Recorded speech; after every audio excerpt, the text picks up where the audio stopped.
Noong unang panahon, sa pinakamayamang lungsod sa mundo, may isang lalaking nakatuklas ng lihim ng pera. Siya ay si Arkad, ang pinakamayamang tao sa Babylon. Pero ang sikreto niya noon, hindi lang pang sinaunang panahon. Ito rin ang eksaktong sagot sa mga struggles natin ngayon kung bakit parang laging kulang ang pera. Ngayong araw, hihiramin natin ang utak ng pinakamayamang tao sa kasaysayan.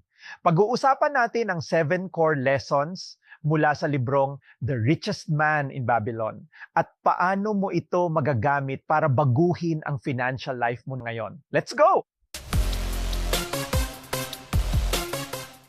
Ang librong The Richest Man in Babylon ay tinatawag na classic sa financial wisdom. Isinulat ni George S. Clason noong 1926. Pero ang mga aral dito ay timeless, parang ancient scroll na binuksan muli para sa atin ngayon.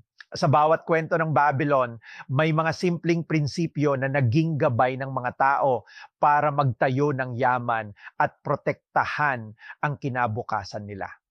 At ngayong araw, dadalhin natin ang 7 pinakamahalagang aral mula sa librong ito para hindi lang sila manatiling kwento, kundi maging praktikal na gabay sa iyong financial journey. Lesson 1. Unahing bayaran ang sarili. Ang unang aral, patabain ang iyong wallet.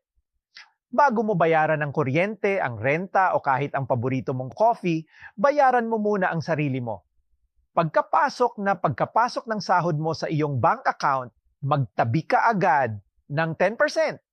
Yes, 10%. So, para sa iyo yan. Kung kaya mong mabuhay sa buong sahod mo dati, kaya mo ring pagkasyahin ang 90% basta may disiplina ka. Tandaan mo, ang 10% na yan ay para sa future mo. Kaya, huwag mo yan gagalawin. Lesson 2, bantayan ng lifestyle creep. Pansinin mo to, kabrady, habang tumataas ang income natin, bigla ring dumadami ang tinatawag nating necessary expenses. Biglang parang kailangan mo na palang mag-grab araw-araw o mag-upgrade ng phone kahit okay pa naman yung luma mo.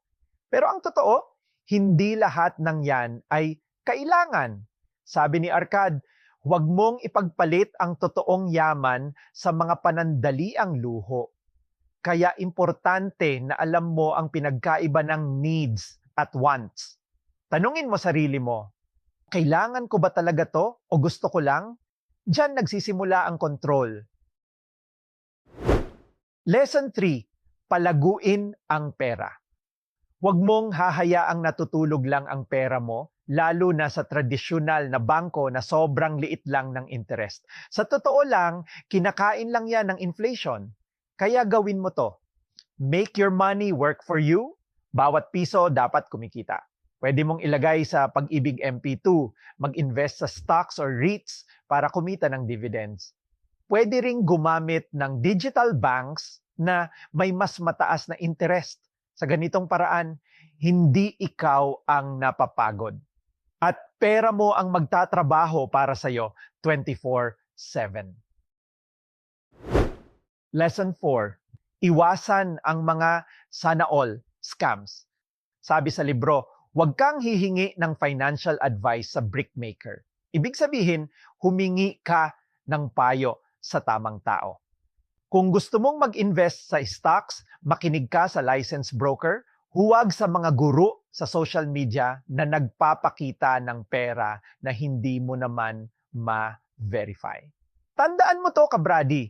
Kapag may nag-alok sa'yo ng investment na kayang i-double ang pera mo in just 1 week na wala kang ginagawa, takbo ka na. Hindi yan opportunity, scam yan.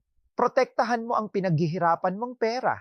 Kasi hindi lang kita ang importante. Dapat marunong ka ring umiwas sa pagkalugi. Lesson 5, gawing investment ang iyong bahay. Sa panahon ngayon, maraming debate. Mas okay ba mag-rent o bumili ng sariling bahay? Pero ganito yan, mga kabrady. Ang core lesson ni Arkad dito ay cost stability.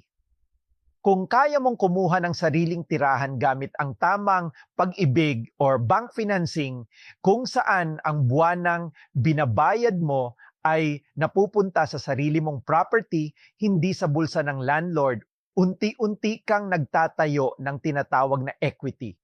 Ibig sabihin, habang nagbabayad ka, nagiging sayo na yan. At sa paglipas ng panahon, mas napoprotektahan mo ang pamilya mo laban sa pagtaas ng presyo or inflation.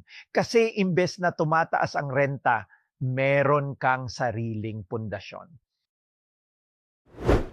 Lesson 6, mag-iwan para sa bukas. Simulan mo dito, kabrady. Buuin mo ang iyong emergency fund. Targetin mo ang 3 to 6 months ng monthly expenses mo para kapag may biglaang nangyari, hindi ka nagpapanik. Kasunod nito, kumuha ka ng tamang HMO o health insurance. Bakit? Para kapag may nagkasakit o nagkaroon ng emergency, hindi mo kailangang mangutang o magmakaawa sa iba. At higit sa lahat, gawin natin to para sa future natin. Para maputol na ang nakasanayan nating mindset na ang mga anak ang retirement plan. Tayo ang maghahanda para sa sarili nating pagtanda. Kasi ang tunay na yaman, hindi lang kung magkano ang kinikita mo ngayon, kundi kung gaano ka kahanda para sa bukas. Lesson 7, mamuhunan sa iyong utak. Mga kabrady, isa ito sa pinakaimportanteng aral. Kahit gaano kakagaling magtipid, kung maliit naman talaga ang sahod mo, may limit ang maiipon mo.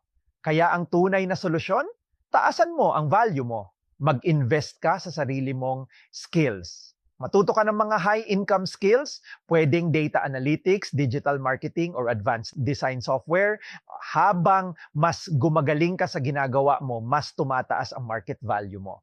At kapag mas valuable ka, mas mataas ang kita mo. At kapag mas mataas ang kita mo, mas mabilis lalago ang pera mo. Kaya tandaan mo to, ang best investment ay hindi lang pera, kundi ang sarili mong utak at kakayahan. Ayan ang 7 lihim mula sa Babylon na pwede mong simulan ngayon. Tandaan, mga kabrady, ang pagyaman ay hindi tsamba, ito'y resulta ng plano at disiplina. So let's have a quick recap. 1. Save 10% first. 2. Control your expenses. 3. Make your gold multiply. 4. Guard against loss. 5.